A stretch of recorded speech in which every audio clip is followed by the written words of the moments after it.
You're listening to a Soul One podcast.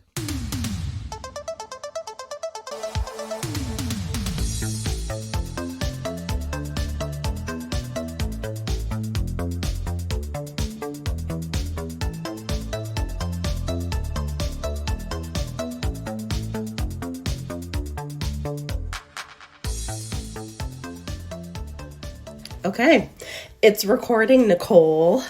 Hello, you're doing so good. Thank you. I'm a professional. I'm all grown up, 7 years in, and now I can podcast on my own, even though not really, because I've Jimmy rigged up our recording. But anyways, hello, listeners. This is oh my God. My brain's not working, Nicole. Why don't you introduce us? Great. Hi, everybody. This is You Had Me at Skip It, and your usual host, Taylor, is here but cannot laugh. Yeah, and so friend of the show is also here and has a lot of depressing things to talk about. So, yay! So I won't laugh. That's good. It's good that you are unhappy. For once. I'm just kidding. It's not good. But we will have so much to talk about, and hopefully we'll keep it together. Longtime listeners of the show will know Nicole and I have known each other for over 20 years. So it will be very hard not to laugh. Mike is not here today, as you guys probably noticed. And so I thought, well, I could have my best friend on the show and just talk with her for an hour instead. But as you can probably tell from my voice, I am quite sick. But what's new? I'm sick every other week. So, right. Yeah. But today is particularly congested. So if I cough, I'll try to mute myself, Nicole, but I can't make any promises. Because it might come over me very quickly. My coughs. So, today, aside from Mike not being here, it's a pretty normal episode, Nicole. You're just going to play in as my co-host, or fill in, sorry, I should say, as my co-host. We got some fan questions. I want to know what you've been watching, because you see way more movies than I do. So I want to know what's new, what's hot, what's not. And then we're going to review a James Spader movie. And this was it was fully my fault, because I said, well, Mike's not here. This is my opportunity to watch an obscure erotic thriller from 1993 starring James Spader. And who better to review that with than Nicole? Yeah, that's our bread and butter at the end of the day. This is a very 16-year-old tailor-coded movie. Yeah. Yeah. 100%. Yeah. I made a lot of notes. I have a lot of thoughts. I love that for you. I don't make any notes ever. And so it's all just from the old noodle. So we'll see how this goes, because I am pretty out of it. Anyways, so this is day 7 of this cold. And on Sunday, Nicole, I thought, okay, I'm gonna feel better. And then I woke up and I thought, I've never been this congested in my life. And that is no life to live. No, and I have chronic allergies, so that's saying something when I'm like, oh my gosh, I'm so congested. So anyways, I think the mucus, it's working its way out, but it's taking its time. So forgive me for my nose and my brain. You're doing so good. Thank you. I appreciate that. Mike doesn't give me that kind of assurance on air, so I just have to muddle through. Honestly, said with love, do we expect him to? I don't think so. It's not his job. He never had. Yeah, it's he's Mike. It's not his job, but it's your job as my best friend to affirm me and tell me you're pretty. Yeah, exactly. I'm so good. I'm the princess of my own mind. Okay. Yeah. So now that we've got our affirmations out of the way, and I did my saline spray, I've had a drink of water. Let's get into it. Okay. Let's go. First fan question from No Name Given. I think that's Mike's way of saying this is anonymous. Oh, okay. I wonder, the way it was phrased, I thought, oh my goodness, is this maybe a Nicole question? So you'll have to let me know if you wrote in. Have you written in recently? I wrote in, I feel like something like 6 months ago. I don't know what email address I wrote into, and it could very well be one of these questions, but it was months ago. I figured you guys would have already answered it. Well, we might have. This is a good reminder. Normally Mike does the spiel. We do have a place to submit fan questions. I believe it's the Soul One podcast website. I'm not really sure. He normally rattles off all of these details.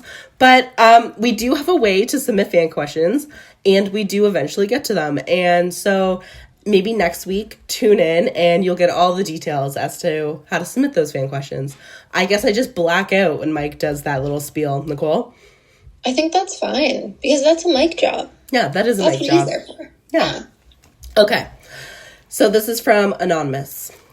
What's the bigger crime in 2025 cinema? So this question's a little bit older.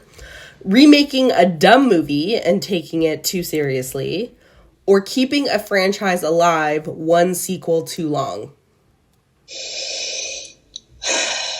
Well, they both are horrible.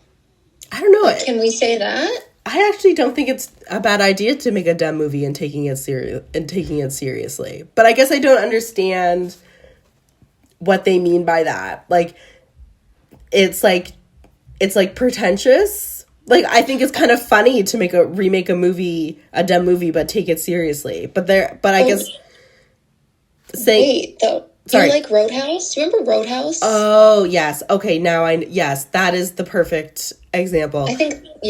I think that that's it. And, like, when they redid Dirty Dancing, I know it's, like, an on-stage thing with Abigail Breslin, and they redid Hairspray. I understand that these are musicals, but I just think that everybody needs to stop it, and I think they're both equally offensive.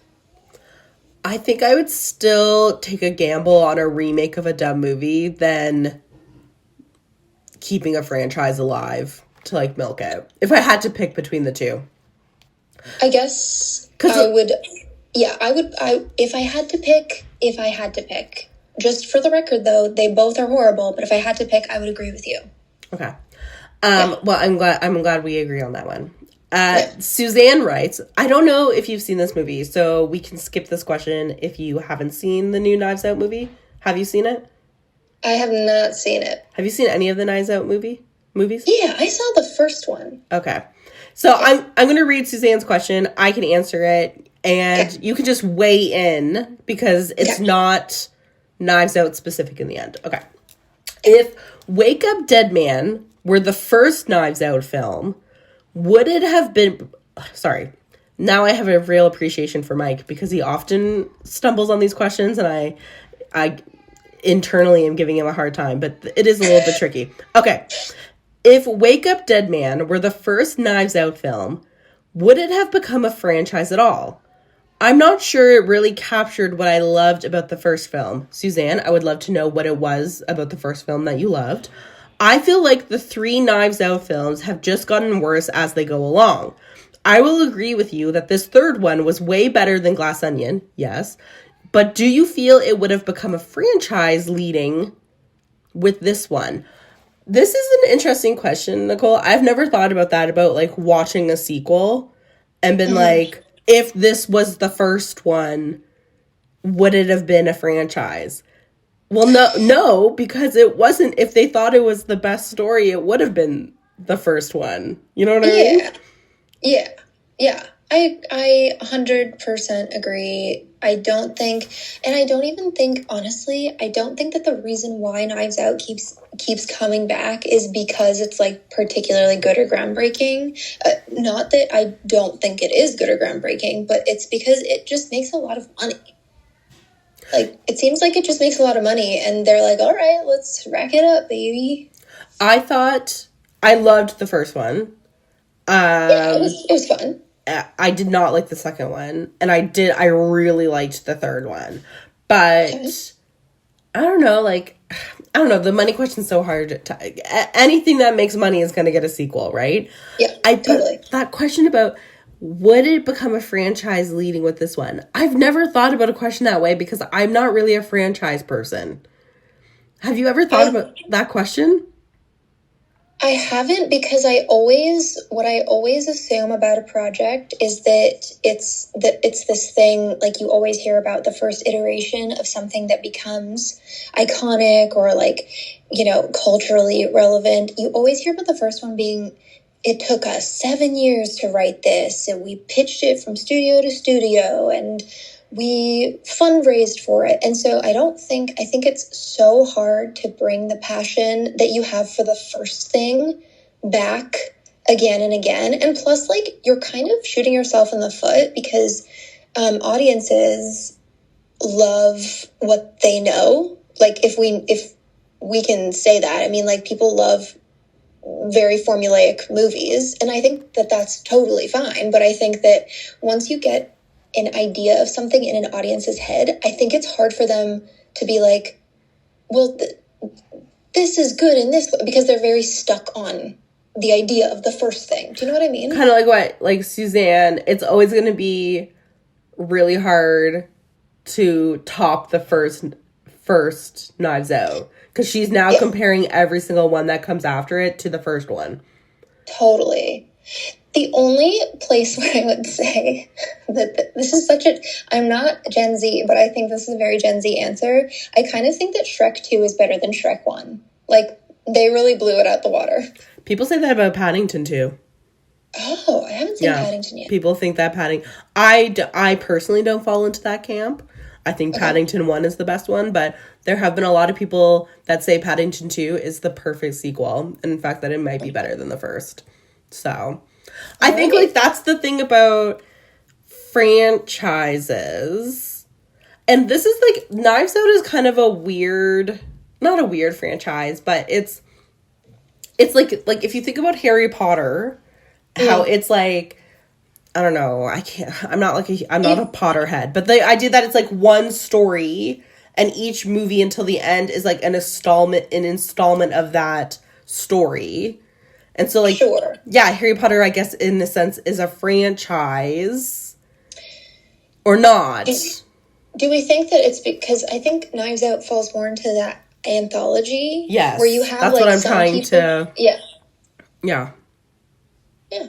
Sorry. So that's, I think but I see what they're trying to do, because, any good, like, Sherlock Holmes or Poirot or whatever, it's, there's hundreds of stories you can tell, because each story is new and it just happens to have the same detective. So they should be able to do that with Knives Out, as long as the murder mysteries remain good. And so I personally thought the third one, that the murder mystery was almost on par as the first one, and we just, like, forget the second one.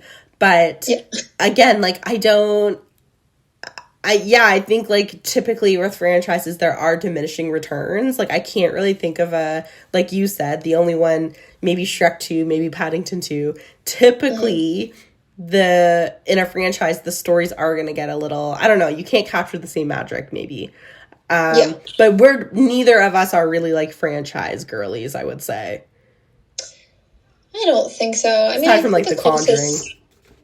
Yeah, well, I mean, that's an example of things going real wrong. Yeah. Like, leave it alone. Were you going to say The Princess Diaries? I wasn't, but that's honestly a really good example. I've never seen the second one. I thought you were going to, you started to say princess, and I'm like, what franchise has princess in the title? No, I was going to say perhaps the closest I ever got to being into a franchise was The Hunger Games, but I don't even know if that counts because it's based on a book. Yeah, I wouldn't count it. That's kind of what I was trying to get at with the Harry Potter. It's like, you can't really, like, yes, I guess objectively you can say, like, oh, the third movie is better than the fourth or whatever, right? But it's like, it's telling one continuous story in, like, chapters. Same, like, I guess now you would say that Hunger Games is a franchise because it has, like, prequels, but it's still, I don't know, it seems different than a Knives Out or even, like, a Mission Impossible movie where, like, each Mission Impossible is kind of like a new, I've actually never seen Mission Impossible, so this is just my guess, but like Neither have I. it's like, you know, it's a new like espionage, but like it doesn't really matter what the story is. It's Tom Cruise's character that's creating the continuity, right? So anyways, it's an interesting question, Suzanne. No, I don't think the third one would have launched the franchise in the end. I think the first one was just like, it was so fresh and so new compared to like what was coming out then in movies. And so I think the third one captured a lot of that magic, but I don't know if the story, I also don't think the story would be as accessible as the first one. So anyways, moving on. Okay. This question is from Amy. And Nicole, I do know you did watch Stranger Things, right? We texted about that? Yeah. Yes, okay. Right. Hold on just 1 second. Okay. Had to do a little cough. Do you hear it bleep when I mute myself? I don't hear a bleep. No, I just hear a silence. It'll probably bleep on my end, so Mike will maybe edit that out, maybe not. We will see. We'll have to listen to the audio afterwards. Okay. Amy writes, Stranger Things has been much watched for me the entire way. Grammatically, I think that's wrong, Amy. Stranger Things has been... Sorry, Amy. Or maybe Mike copy and pasted this in. Stranger Things has been maybe a must-watch. Yes, it was a typo. Stranger Things has been a must-watch for me the entire way. Which character's arc mattered the most by the finale, and which one completely whiffed it for you? Love that she wrote whiffed it. I haven't heard that in a million years. I really liked where they took Steve, but I still felt like Jonathan and Nancy was muted and a rushed mess by the end. Did you end up watching the whole thing? Yeah. I think that the Vecna storyline I very much enjoyed, and like the Henry of it all. But one storyline that I feel like they completely botched, and I mean like throughout the entire series, is Joyce. I think it is so offensive that they have this amazing, iconic, whether or not you think I know you have opinions, whether or not you think she's amazing or not, whatever, but she had a lot of things to do in season 1, and she had us in, and they did nothing with her. So that was like the biggest disappointment for me by the end. I just want to go on record by saying I don't have a problem with Winona Ryder. I have a problem with Winona Ryder in this television show. But 100%. I feel like because I grew up with Winona. I love her. Beetlejuice. She's she is our households combined. I feel like we carried Winona's career. Yes, single-handedly. Anyways, so and I wonder if I was to watch back season 1, I wouldn't be so harsh, but I haven't seen season 1 in 9 years, so it's not fresh in my mind. I would agree that she's pretty one note. I felt like by the end of the series, like I mentioned on my review, I felt like she was at 10 the whole time, and there was like no dynamic, there was no like ebbs and flow in terms of her performance. So I think that was a combination of poor directing, and then also they just really didn't give her a lot to work with. I thought that in terms of the character arc, I felt like Hopper was probably the most fleshed out, like all the way through, and they gave him a lot to do. I never really cared about Jonathan and Nancy, so honestly, I didn't really care about their arc near the end. I kind of wish they died. I would not have been upset if they died. Yeah. I love Steve. I love his happy ending. I think that was amazing. I felt like Robin, they like sometimes didn't really know what to do with Robin, and Agreed. And they kind of used her, and what was the name of her girlfriend? Vicky or Veronica, something with a V.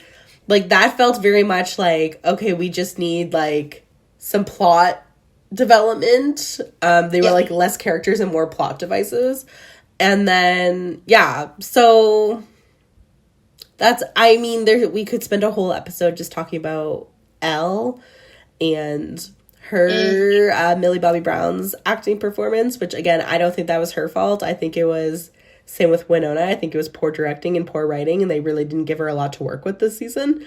I'm comfortable with the ending, like in terms of the overall arc, but I felt like they didn't give her much to do this season, personally.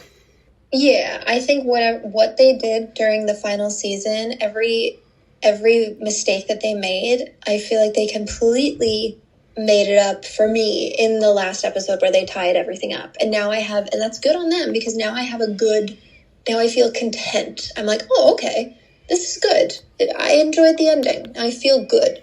Yeah, I think the last 40 minutes, like we said in our Mike and I's review of the series, the 40 minutes were worth it. We said, I don't know if you listened to that episode, Nicole, but essentially we came down to watch the first episode of the season and then watch the last 40 minutes. And you'll be fine. You don't really need to know what happened in the middle. I agree. Lots of like Little Red Riding Hood stuff. And I was like, whatever. I could take it, I could leave it, but I'm here. Yeah. I guess I'll finish. We had to see it to the end. We were invested. Yeah.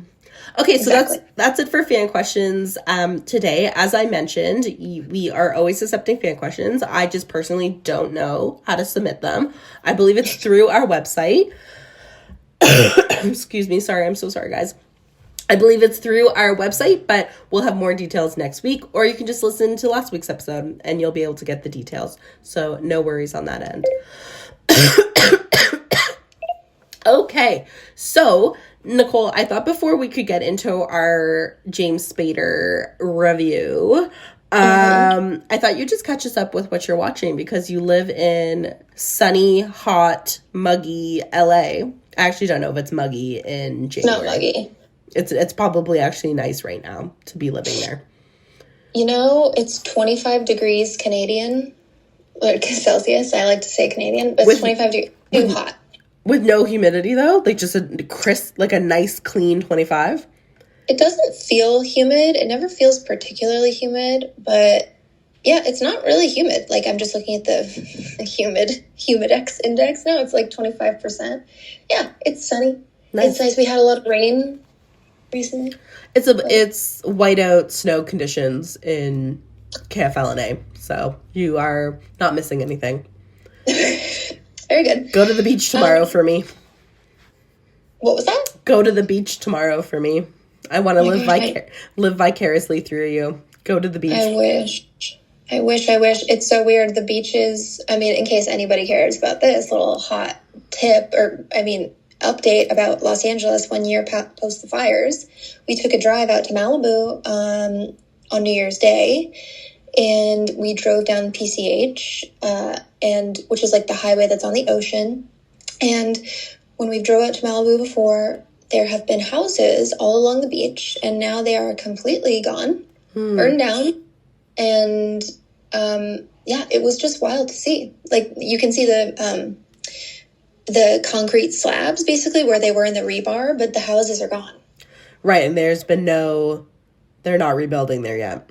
Or will? I don't think so, because the beach, like the waterfront, kind of comes up really close to the houses, and I'm quite frankly shocked that they lasted that long, because it's kind of, if the waves go, you don't want to be there.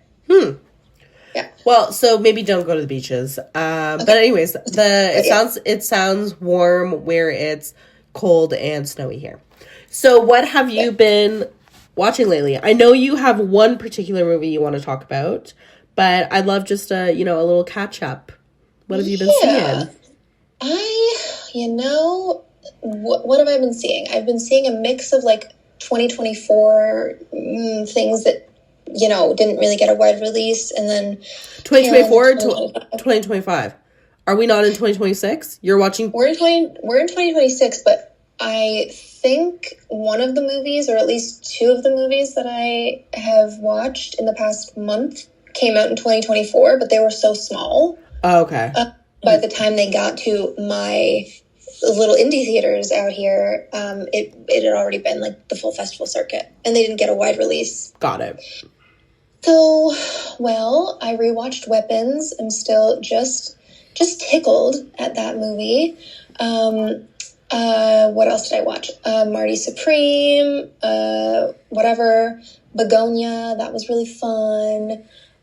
Frankenstein made me really upset, but like good. Peter Hujar's Day, which Tyler Vance, if you're listening, I think you would like that, but I don't think anybody else would. We watched Honey Don't the other week, just on streaming, and that was super fun for the first hour, and then completely dropped the ball in like the last 30 minutes. We saw Shelby Oaks, which is like an indie horror that made waves from a Kickstarter crowdfunding thing by Chris Stuckman, who I guess is a YouTuber. Did not know that. That was sufficiently creepy and scary in case anybody wants to watch something creepy, scary. I watched Peaches Goes Bananas. If you like the Canadian, what is her, like electronic music, Peaches. Okay. Yeah, it's a documentary about her. That one came out in 2024, but didn't make it to me until 2025. And then Hamnet. Mike hasn't reviewed it yet, but... Wow. I can't wait to hear what he thought, but I actually don't even think I could talk about the movie. We were at dinner the other night, and I showing our friends a picture of Johnny, and then Missy said, "Oh, little Hamnet," and then I started crying. So I think that it's very upsetting. I would not recommend it for anybody. It's just, is it because it's just like very raw grief? I think it's just, it's not really, I mean, it's about grief, but there's just one scene that I found to be so unnecessarily brutal. And I don't know that everybody would think that, because I think that everybody is giving this for audiences. Like, I do not have children, but this one really hit me like really, really hard. And yeah, it's just, there's one particular scene that's just, it really just, I had nightmares. Like, it really disturbed me. Oh. Yeah. People are not talking about that. They're just talking about how, like, amazing Jessie Buckley is. I mean, like, she's good at crying and acting. Like, she's good. But, I mean, it's just, I think that... Is this the one that made you barf? Yeah. Yeah. Yeah. Not in theater, right? Like, when you got home? No. It's just like, oof, I just had like such a bodily reaction to it. So yeah, not interested. Hard pass. You know what I realized as you're talking? And I've like made a lot of apologies on the podcast about like, oh, I'm a mom now, and like I can't watch the movies that I used to watch. You know what? I'm right now, right this moment, Nicole, because again, you're my best friend and you're gonna amp me up and affirm me in this decision. I am going to 100% claim my soft girl era, and I'm not going to apologize anymore that I can't watch these movies that have difficult thematic things anymore. I'm just a soft girl now. I think that is totally fair, and I think more people should be doing that. Yeah. I am with you 100%. I cry every day. I don't need to always cry when I go to the movies, but sometimes I want to laugh. You know? Wouldn't it be nice to have joy? Or also, nice? I definitely don't want to be barfing after the movies that I'm watching. I think yours was like an emotional, like you got like emotionally upset, right? It's not that it's like gory. No, it's not. There's just one image. It's just, if you have a problem, if there is anything to do with kids. Right. That upsets you, and it doesn't even really usually upset me, but this one really hit in a way that I did not like. But honestly, like, everybody did a good job acting wise, I guess. But I can't even tell you. I mean, the whole emotional experience colored the film for me. Yeah. And then, is there anything else, or do you want to talk about the big one? I think that's it for, I was just looking at my Letterboxd. I feel like those are the ones that have stood out to me in the past month. But again, I'm gonna say I am so deeply rooting for Amy Madigan to get an Oscar nomination for her role as Aunt Gladys in Weapons. Oh my gosh. I haven't watched Weapons yet. Mike raved about it too.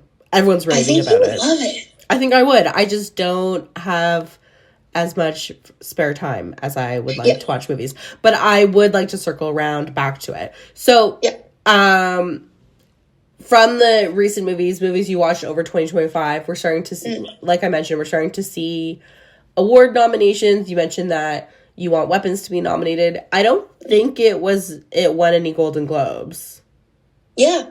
Oh, wait. Maybe not, actually. I don't remember. Madigan, the woman who played Aunt Gladys won the SAG award, I think, for Best Supporting Actress. Okay. So she's in a contender. So what are some of your, maybe not predictions per se, but what are some things that you want to see happen in the next couple months? What movies do you think are worthy? I mean, I think what I think are worthy and what will get a nomination is completely, like, the SAG Awards are usually, or the People's Choice, I think it's the SAG Awards. One of the award shows is usually a pretty good indicator of what's going to happen during Oscar season. So I think your usual hard hitters, Hamnet is going to get a lot of attention. Yep. And if you know, it's very well acted. It's very beautiful. Like every well still is crafted. painting. Yeah. I think your Marty Supreme is going to get attention, continue to get attention, no matter what I have to say about it. Truly, like, I don't think it's going to be very much varied from award show to award show. I think, who won Best Support? Oh, yeah, Tiana Taylor for One Battle After Another. And that was really good. I mean, that deserves all of the awards. But yeah, I don't know what it is that I'm not invested. Do you feel like less invested? Totally, 100%. Yeah. I don't even know. We said this at our recap episode. This was probably one of the 2025 was probably the fewest movies we've reviewed, like, in the course of making this podcast. And I haven't seen a lot of the movies. I haven't heard of a lot of the movies this year. I'm starting to see promotion for movies that I want to see, but I'll be honest, I don't even know if they might be 2026 movies. There's this new movie, Nicole, or at least it's like new. It's by the director of Old Boy. Oh, yes. It's like We Had to Do It or something like that. Yeah. What is it? Let me just look it up real quick. Hopefully his Park Chan-wook. Yeah. What is the name of that movie? Let me find why it. is it not showing me the film? No Other Choice. Okay, so that's a 2025 movie. Yeah. And I'm only now seeing what do you call that, trailers for it. So I don't know. As far as I know, it's not getting award buzz or Golden Globes. It was nominated. Okay. At the 83rd Golden Globes, nominated for Best Motion Picture, Musical or Comedy, Best Foreign Language, Best Actor. So like I've said, we say this every year, in the Canadian market, we often don't get a lot of the award movies until the year, like now in January, I'm going to be watching all the 2025 movies, or in February, I should say, whenever, because we're almost at the end of January. But kind of like how you're now only like just getting the 2024 movies, right? Because of the way the market works.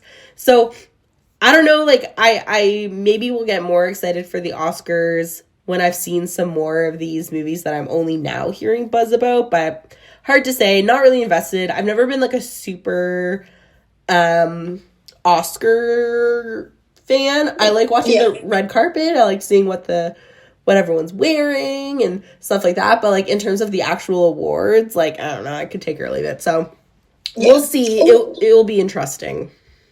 I haven't seen Sinners yet, and that feels like personal to me. Like, I'm like, oh, I feel like a terrible person because I haven't seen Sinners, and everybody's raving about Sinners, so I need to see Sinners. And I feel like that one, I'm hoping Michael B. Jordan wins for Best Actor over Little Shrinky Dink, because yep, and that's all I'll say. I'll wait till you see the movie. I haven't seen Sinners either. I do want to see Marty Supreme. I think it's kind of a fun concept, and it's by the guys who did Uncut Diamonds, right? The Shaffer brothers.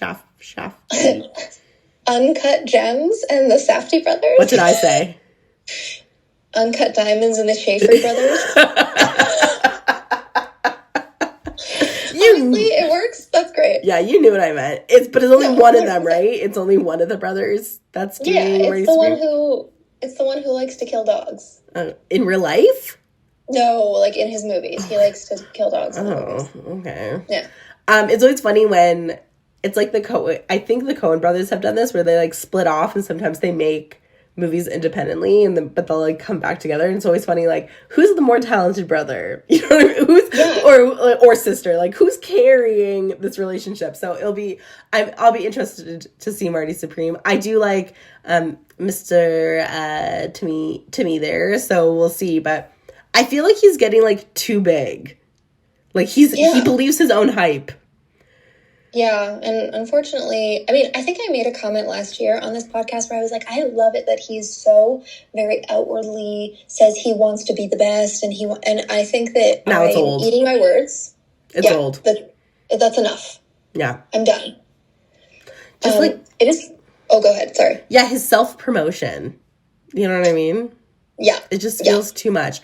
Although I have seen him in a couple like that. Have you ever watched the Chicken Shop Dates? Yeah. Oh my gosh, he's charming. Are you kidding me? Like, he's so engaging. Yeah, I don't know if he did a Chicken Shop Date, or he's definitely had like interactions with that host, and I've seen him like interacting with other like celebrity interviewers, and like he did like a Narwhal episode last year, and like he seems like a great, like, I'd want to be friends with him, but there's something, he's trying too hard now to get the award. 100%. He's campaigning. He's campaigning like his life depended on it. And I hate to be this person, but if you ever saw a woman doing anything like that, cringe. You know that people would be like, well, she thinks that she's, anyway. Yeah, they'd say it's cringy. It's like how it's how I feel about but I don't think he's as talented. The guy who did, oh my gosh, with Lady Gaga. Yeah, the oh my god. And I say the nose because they put a prosthetic nose on last year. Yeah. What is his name? Oh my gosh. Bradley Cooper. Yes. Bradley Cooper. He's pulling a Bradley Cooper. He totally is. Guys, that's enough. We don't want to hear from you. I mean, maybe at some point, but just that's enough. Just like let the movie do its thing. Okay, so I'm looking at the time. Obviously, I can just talk with you. But I'm sure our listeners don't want to listen to us just gab. Maybe they do. Write in, let us know. So debrief. You want to talk about The Chronology of Water, which is Kristen Stewart's directorial debut, as far as I know. Yes, I'm going to keep it super short because I cannot wait to get to Dream Lover. But I will say, out of 5 of us went to see Chronology of Water last week, and approximately 1.5 of us had a nice time, and the other, and the remainder had less of a nice time. This is a movie that I would highly recommend, and I know that Mike would be so vehemently against this because he says that a director needs to just release their movie, and you cannot have any Mike, if you're listening, I know I'm paraphrasing, forgive me, but TLDR, the director shouldn't have to like fill in anything and should leave the audience, just to figure it out. Right. I will say, if you guys are going to go see Chronology of Water, look up the running time. It's very long. It is very unconventional. There is some really difficult subject matter. Again, I cried, but it was very beautiful. But listen to Kristen Stewart's New York Times podcast interview first, if you can.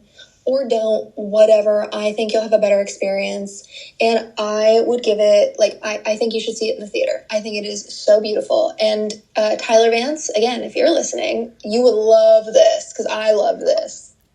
Is it just, like, very briefly, if you can, was it about? Is it a woman overcoming addiction, or am I just completely out to lunch? No, it's... So it's based on a memoir of a girl named Lydia Yukanovich, and Kristen Stewart described the book as diuretic. So it's about this girl who, she is a swimmer, but it's like kind of secondary. It's just about her life and how she starts to kind of like love herself, and she creates relationships with people that help her love herself, and she becomes a writer, and there's lots of terrible things that her family does. So be forewarned, and it starts off hard. And it's not, what's the word I'm looking for? It's not, like told in chronological order in the title. It kind of is, but in the way that Kristen Stewart has crafted some things, it functions kind of as your memory would. So sometimes you'll get hard flashes. pass. Yeah.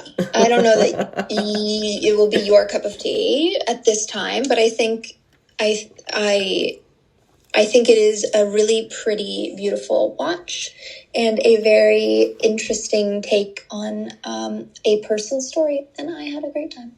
Okay. And so for those people, we like to make this joke every once in a while. For those people who are waiting for the movie review, it is beginning now at 41 minutes into the episode. So, Mike, when you're editing this, you can put that in the show notes. 41 minutes, the review is now beginning. But, it was all movie talk. It's all good. Yeah. So, as Nicole and I have been alluding to, we reviewed the 1993 film Dream Lover, starring James Spader. And I don't know how to pronounce her name. I think it's Mädchen or Mädchen. Amek. I know her from Twin Peaks. Yeah. But I think Twin Peaks, yeah. And also, was she not one of the moms in Riverdale? Not Riverdale. Riverdale. Yeah. She played one of the moms. So that's probably, I think, her most recent credit, but I'm familiar with Twin Peaks. She's one of those, watching the movie, I'm like, why was she not in more stuff in the 90s? That is a great question, and I actually think I had the same question when I watched Twin Peaks for the first time, which was, I'm so embarrassed to say, like maybe 3 years ago. I was like, whoa, fair enough. I've never even heard of this person. After a decade of roles that failed, this is her Wikipedia. After a decade of roles that failed to ignite the publicity Twin Peaks had, she gradually became a noticeable face in television, with recurring roles. So I guess she just did maybe a lot of, did a movie a year, and I guess the movies just didn't get a lot of traction. So, I haven't seen those other movies. Maybe they're, like smaller movies. But anyways, she's so lovely. Like, she's just one of those people where you're like, wow, what a joy, to watch on screen. So, why did I pick this movie? Because Mike is away and I love James Spader, and Nicole's my best friend, and I know she's always game to watch a random 90s movie with me. So that's why I picked this one. I actually have not seen this James Spader movie. I was a little bit shocked by some of the scenes, and then I'm like, why am I shocked? He was in Crash and in Sex, Lies, and Videotapes. Like, this is just par for the course. And Secretary. This is just par for the course for James Spader. I don't know what I was thinking. This isn't even, like, the most salacious of those ones that you've named. Yeah, but I think it has the most explicit sex scenes. At least the cut that I saw. Like, this Where did you watch it on? I watched it on Amazon. I wonder if we watched different cuts. There's 2 cuts. I did know, I knew that, but I don't remember. I remember watching.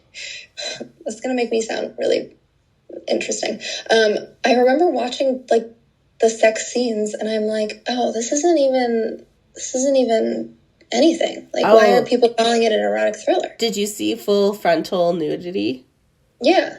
Okay, well, maybe you're just more I don't know what that says about me. Yeah, anyway. maybe you're just more open-minded than I am. Maybe. But apparently, so I watched mine on Amazon. The cut I watched. There's two different versions. There's at least two different versions. Yeah. There's an R-rated theatrical cut, which is what's available on streaming, and then there's a slightly longer unrated cut, which is only available on VHS. So I think we saw the R-rated version, and it just wasn't as saucy as you thought it would be, I guess. Oh, well, I'm like, well, I kind of want to see the VHS one and see it, because I read that they added a whole bunch of stuff. Apparently, the VHS one has more explicit, intimate scenes, and it has like a tacked on scene after the ending. So take that as you will. I will say, like, Nicole, again, I know I sound like I'm beating a dead horse. My tastes for the sensational are quite, I guess I've become a bit of a prude in my old age. And so I personally found these scenes explicit, and I thought for a 90s movie. But then I learned that it was R-rated, and I'm like, oh, okay. I guess that's appropriate. That makes sense that it's an R-rated movie. Because we talked about this when we did Jack's... The other one. Yeah, Angel and Jack's Back, and we both were like, oh, like, you know, we think of, like, the 80s and 90s as, like, video nasty, and it was actually quite, like, well handled, whereas, like, this is like 15 minutes into the movie and it's like full frontal nudity. I was like, oh, is this 1993? But the rating system just, you know, they actually used the rating system back then, I guess. Right. Well, and they had Fatal Attraction to go off of, and Basic Instinct, because those two came before this one. Okay, so yeah, this is, and to be fair, Jack's Back and Angel were probably like 89. So we already have... I think Angel was like 82 or something. Oh, yeah. So something like early. There's a difference. So this movie is considered an erotic thriller. When I picked this one, Nicole, I thought it was just a psychosexual. So, like, more... I don't know, maybe erotic thriller and, like, psychosexual thriller are the same thing, but I also, in my mind, think they're a little bit different. So... anyways, it stars James Spader as an architect, Ray, who's recently divorced, and he's kind of, you know, he's looking for someone he can spend the rest of his life with. And then, and you'll have to say her name again, Machin? Amick. We can just call her the actress who plays Lena. Yes, so Lena.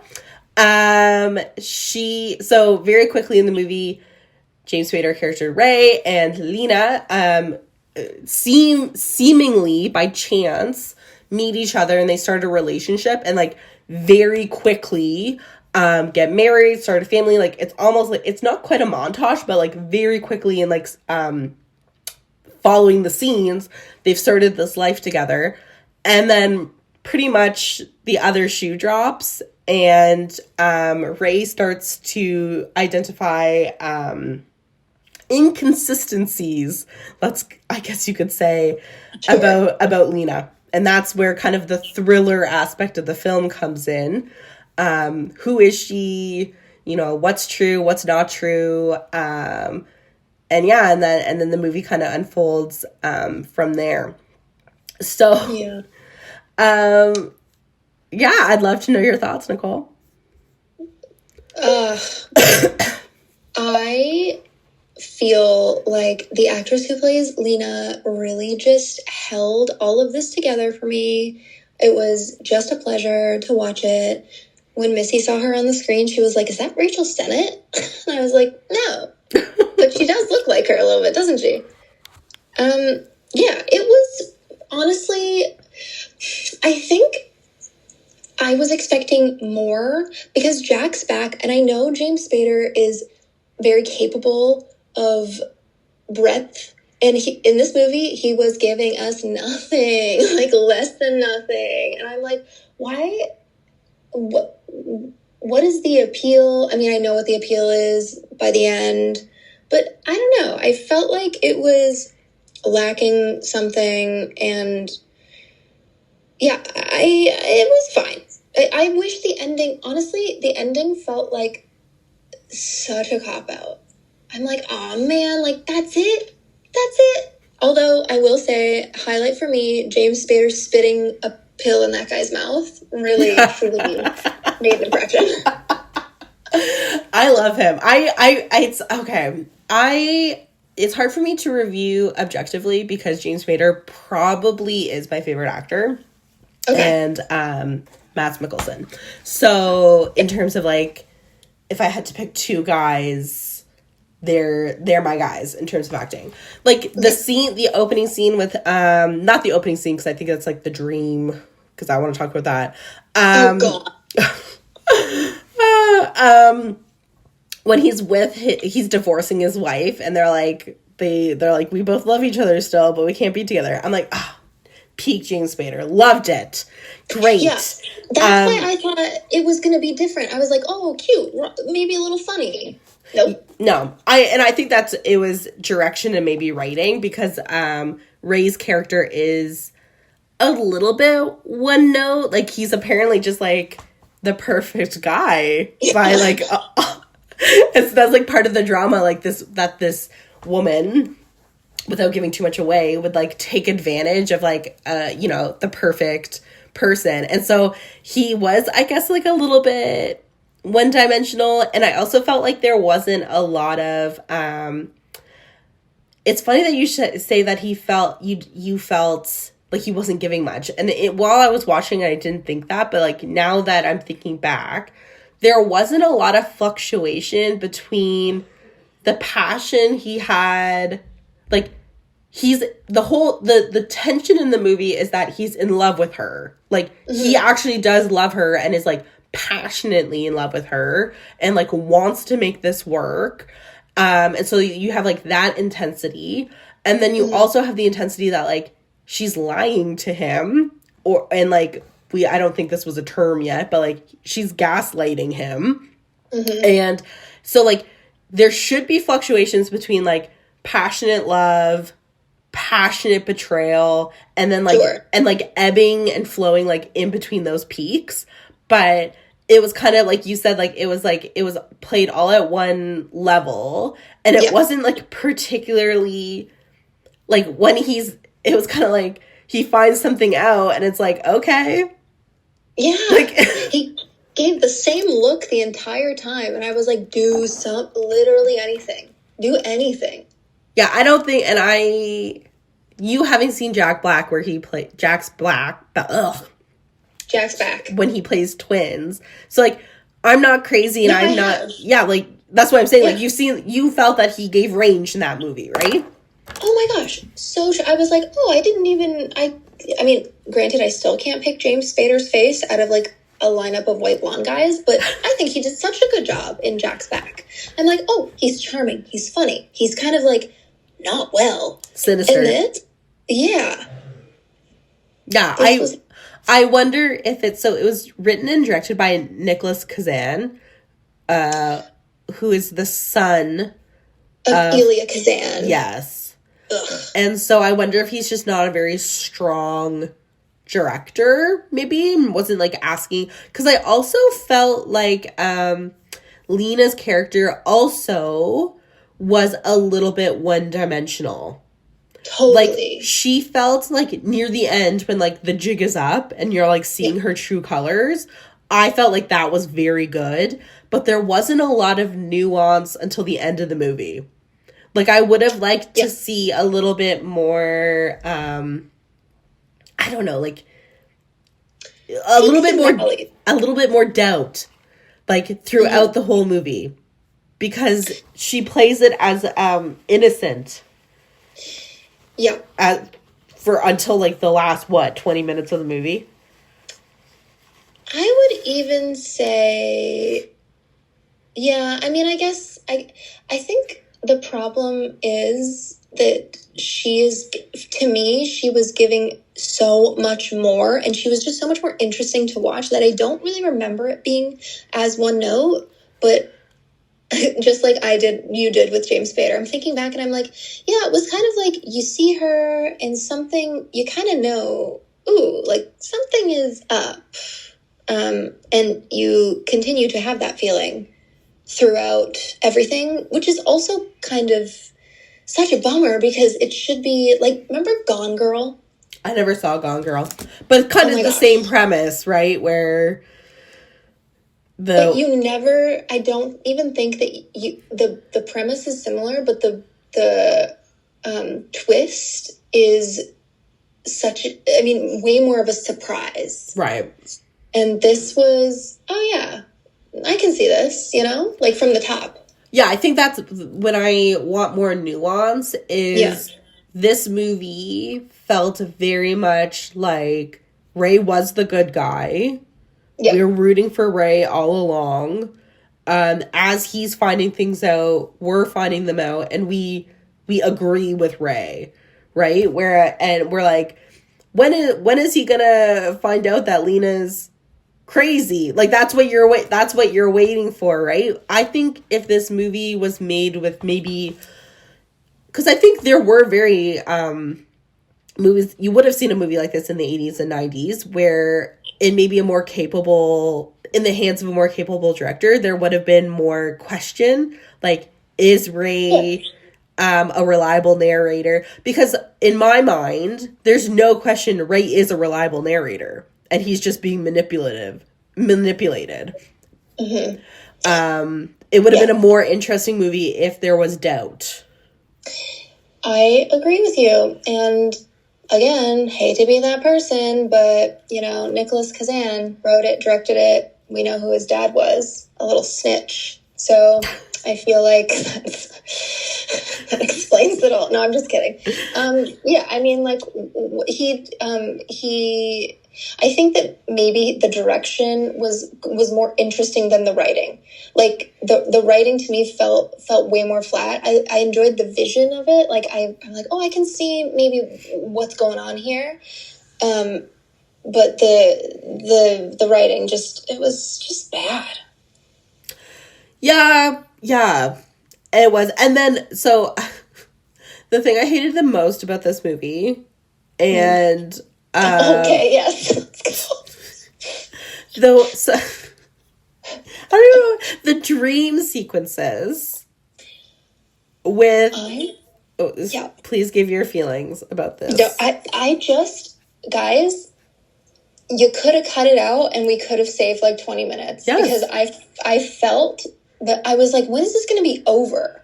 And every time I thought it was about to end, it was like... And again, James Spader's a better actor, but because they're like dream sequences, his face is so blank. Yeah. He's like he's like in the dream sequences, he's like at a carnival and there's like a clown interacting with him, and then they would camera pans to James Spader, and he looks like he's in a dream state. So like he's like passively taking in this information. So I'm like, this isn't even particularly, they're not even doing anything interesting with these scenes. Yeah. And it definitely felt like they were trying to be, it was like the dream sequence was, okay, we're going to be experimental. And then the rest of the movie was literally just like a normal thriller. Textbook thriller, yeah. Yeah. Yeah. There's this one season of The L Word for listeners who have seen The L Word. You haven't seen The L Word, have you? No, I've not. No. There's season 2. One of the main characters, Mia Kirshner, her name is Jenny Schechter in the show, and Jenny Schechter's a writer, and Jenny Schechter has written it like in season 2. There are these little snippets of like circus things, and it's like circus fantasy, and I was like, oh no, here we are again. Like, I hated it then and I hate it now. Yeah, it's definitely an interesting trope. I think, you know, I do have one interesting thought, maybe. Okay. Even though I think the dream sequences were stupid. So there's a part, like the second to last dream sequence, he's like, oh, your first wife was your dream girl, whatever. And then like the last one, his first wife turns into Lena. And the movie ends with him dancing with Lena. And I thought, because he chose... Okay, are we going to do spoiler? This movie's from 1993. Yeah. So pause if you want to watch Dream Lover. I doubt you guys are going to go out and watch it. This is too niche. But he kills her, right? Because she's quote unquote driven him insane. He now has a mental diagnosis of insanity. So he speaks to a lawyer and essentially is like, well, I can murder her and get away with it. Which, I don't know what the legal system in LA was like in 1993, but no, I don't think that's a good legal defense. But anyways, He ends up murdering her, and then the movie ends with him, you know, dancing, quote unquote, with his dream lover, the perfect girl for him. And I'm like, the fact that he had the capacity to murder her shows that they were meant to be together in the end. Oh, I didn't even think of that because I was blinded by my indifference. I actually really like that. I like that idea. And it's too bad that that couldn't have been... Oh my gosh, that would have made such a good impact. It was like, oh yeah, you're a freak, but I'm more of a freak. Yes. And we're freaky together. And I'm like, yeah, let's do that. Right? Like so the original ending was supposed to be he's out of the mental institution, the psychiatric hospital, and he's like at the zoo with his kids, and so he's released from the hospital. Ray and his children are visiting a zoo. Again, in what world would he be given custody of his children after that? But whatever. Right. When asked by his son what his mother was like, Ray replies she was the most wonderful woman in the world. Ray's daughter asked her father if he ever chooses to remarry to promise he will marry someone just like her. Ray kisses her hand and in a stony voice says he promises. So again, like the idea, and there's the most interesting theme of the movie, I guess you can say, is that Ray continues to love her even as he's getting increasingly bad news about her. Yeah. Right? And there, near the end of the movie, she does say to him, however this pans out, I do actually love you. And so like that's the interesting dynamic where it's like she is manipulating him, but does she truly love him? Does she have the capacity to love him? He does love, kind of like anyways, that to me, it was the most interesting part of the movie. And I think they could have done it better. Maybe with a better script. I don't know. I think a better script for sure, because we know what both of these actors are capable of, you know? Yeah. Also, you know what was and I wrote it down because I was like, oh, I want to see that movie. Because she says something in maybe the last 10 minutes. She says, like, you don't know who I am or what I do. And I'm like, why don't we know? Haven't we, like, because we kind of don't. It's like, what has she done before that? And it's like that line has such an impact. I feel like you're missing an opportunity, especially if you're going to bring that to the audience's attention. You're really paying attention in the last 10 minutes because the actual tension is so high. And she drops this thing like, you don't know who I am or what I do. Okay, so what did we miss? Like, what have we missed out on? I think that was just her last bargaining chip, and she knew she was, coming to the end. I know what you mean, but I don't think she... You think it was just like, it was just like... Like, you don't know what I'm capable of type thing. And she was saying that to like try to save her skin, but it was too late. So, but I know what you, like Adam's Family Values, about Yes. how she's the Black Widow, right? It implies that there's Yes. been other men before him, but I think based on her age and based on the timeline of how long she was pursuing him, I think it was more just like her last, like, you don't know who you're dealing with type thing. Yeah. That's true. Yeah. That's true. Would have been cooler if it was a Debbie Jelinski situation, for sure. Yeah, I think From Addams Family. if they leaned more into a little bit, this is a movie, I think that would have been better if they didn't take it so seriously. Like you said, I think, you know, if it was a little bit more, maybe more of a dark comedy. And I think then the ending would have made sense where, like, we're made for each other type thing. But it would have been, I guess, they would have had to rework the script because, like I said, Ray is like all-American poster boy until the very end of the movie. Yeah, I do. And it actually, to go full circle here from our first question, I think it was Suzanne who asked, what is like a worse offense, continuing a franchise or remaking not good movies? I actually think maybe You could remake this one. if you remade this and fixed and if you made it like kind of campy and a little bit bananas, I think that it could be so fun. It could be like House of Gucci, which I don't think that it was supposed to be campy, but it turned out like it was just a laugh. I know. Who would you cast then? I don't know any new actors. I don't know who. I'd be like, I just wish I had a time machine and they could remake it. Who would you cast as Ray and Lena in your remake? I think it still needs to take place in the 90s. Yeah, it's definitely... Because it has to be pre-internet. Yes, because that would be way too easy. That's such a good question. I have no idea who is, like, who already on a femme fatale. Yeah, and you know who I wouldn't cast? Sydney Sweeney. Oh my gosh, I was thinking the exact same thing. Yeah. Ooh. You know who would be kind of fun? And I think that there's a movie like this that's going to come out. It's something that I'm very excited about. It's an A24 movie with Zendaya and Rob Pattinson. Oh, yeah.